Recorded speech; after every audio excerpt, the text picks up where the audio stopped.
Daring Abroad, brought to you by Equity.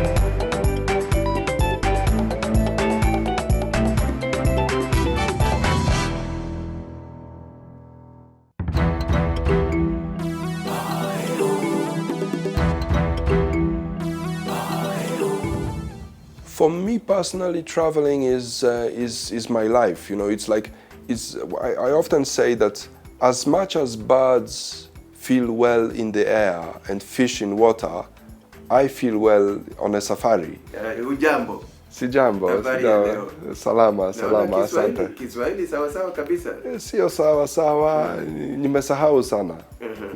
Sijatumia nyumbani. Unaongea vizuri. Niliongea bora. Unaweza kuomba maji kwa Kiswahili, naona. Hiyo inaweza kufanya, siwezi kukosa. Slawek Muturi is not your ordinary traveler. From the Netherlands to Nigeria, Czech Republic to Malawi, Australia to Korea, name any country and chances are Slawek Muturi has been there. I visited every one of the 195 member states of the United Nations. So this is how I define a country. So I visited all the countries in the world, not only once, but actually twice, which probably makes me the first person in the world, or maybe the second person in the world to have achieved that. Muturi is of mixed race. Muturi's father is Kenyan and his mother is Polish.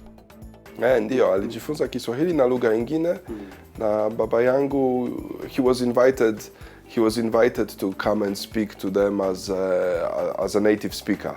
So that's how they met. In Poland? In Poland, yes. Muturi has been globetrotting since he was 4 years old. I spent the first 4 years of my life in Poland, the next 3 in Kenya, the next 7 in Poland, and then the next, let's say, 5 again in Poland, next 2 in Kenya, and now since 1992, I have been based in Poland almost permanently. I did my O-levels at St. Mary's, Nairobi, and A-levels at Alliance High School, Kikuyu.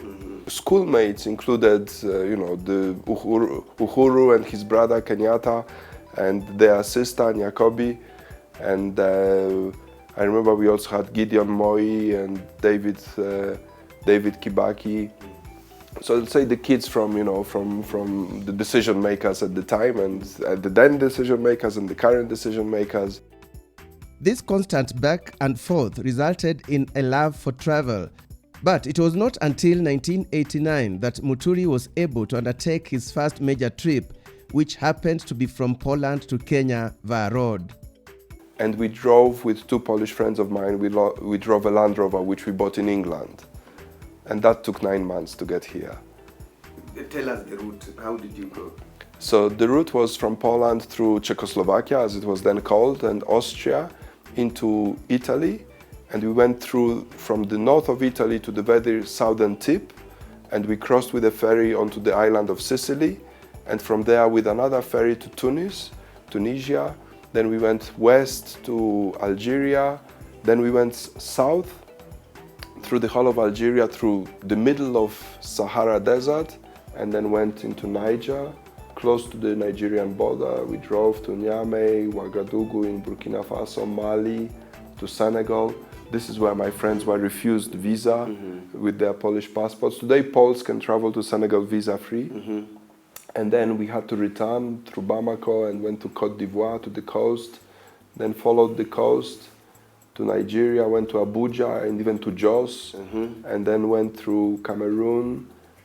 We were refused visas for Gabon, so we branched off to Central African Republic, to Bangui, then crossed into the then Zaire, or today Congo, hitting the river Congo, embarked on a boat with our Land Rover, and spent 4 or 5 days just sailing up the river on a boat to Kisangani, and then we continued to Bujumbura, Rwanda, Kigali, and then Uganda and into Kenya.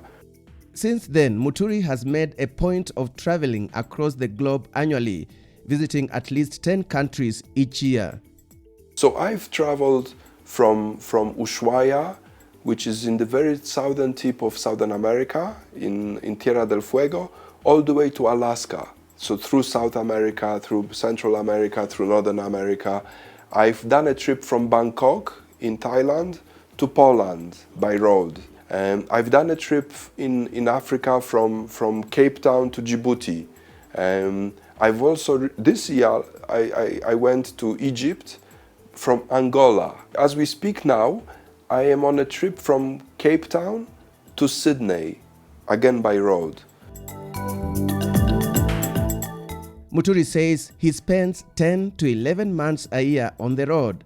But how is he able to maintain such an expensive hobby? When I started working, I decided that I don't want to spend all my life working. So I decided that I'm going to be saving a certain part of my monthly salary, putting it aside and buying properties to rent. In Poland, investing in real estate, residential real estate, was a novelty. Wasn't as popular as it was, for example, in Kenya. So we didn't have property management companies in Poland. So I had to set one up. So I set up a company. I called it Muturi. Today we have about 200 employees, more than 200 employees, and we manage over 6,000 properties around Poland. Through his business, Muturi has been able to fund his lifestyle, easily moving from one country to the next. Although he enjoys meeting new people and experiencing different cultures, traveling has more significance to him than just mere thrill-seeking. Travel is a lesson in life. Kings and emperors have been sending people to other faraway countries to learn ideas to be implemented in their own country, to improve, to graft the ideas, to combine. Lessons that he believes Kenya can benefit from, especially when it comes to good governance. In 1979, the population of Kenya was 13 million. The population of Poland at the time was 37 million, 3 times bigger. Today, the population of Poland is 38. We just added 1 million. The population of Kenya is 50 million. You know, much bigger than Poland. And my challenge is, and the other thing which is, the median age in Poland is over 40. We are an aging society. We are not going to grow population. Kenyan median age is 19, meaning 25 million people will soon have babies. It will not be long before Kenya is 100 million. Where are they going to find jobs? And the challenge I have for Kenyans and the leadership, because I know Kenyans do that at a grassroots level, you know, somebody coming from Australia and bringing some ideas of how to grow better and, you know, more productive in his agriculture, whatever. But at a national level, I don't see us going out and modeling our development on countries that have overtaken us, like Malaysia, like Singapore, like China, like Poland. But this is not the only way that the former consultant who holds an MBA from London Business School is championing positive change in the country. He has been quite influential in boosting Kenya's economic earnings in the tourism sector. We created Kenya Polish Forum, an association of the students who had studied here, and the mission of the Kenya Polish Forum was to promote Poland in Kenya and Kenya in Poland. And we managed to convince 4 competitors to start the first ever long-haul charter flights out of Warsaw, out of Poland, to Mombasa. And today we have charter flights into Mombasa, not only from Warsaw, but from other Polish cities, and not just one every 2 weeks, but a number of flights every week. What has been the impact on numbers?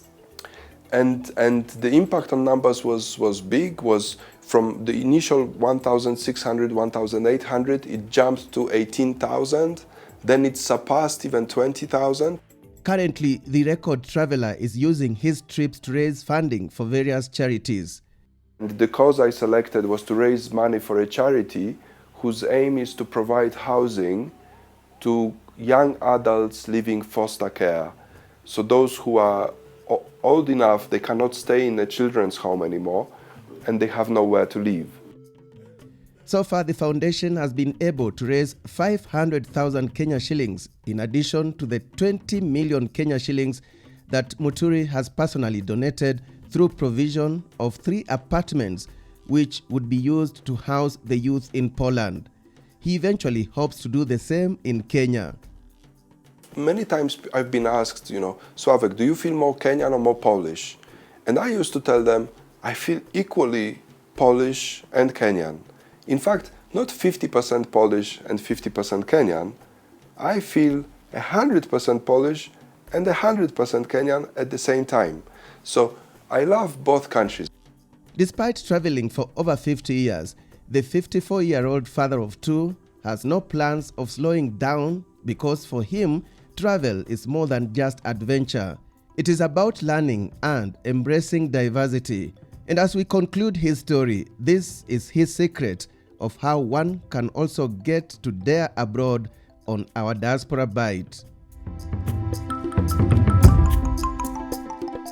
Whereas indeed my passion is to travel, my mission in life is to educate people about financial freedom. The starting point is your ability to live below your financial means. Spend more, but save more, but do it every month.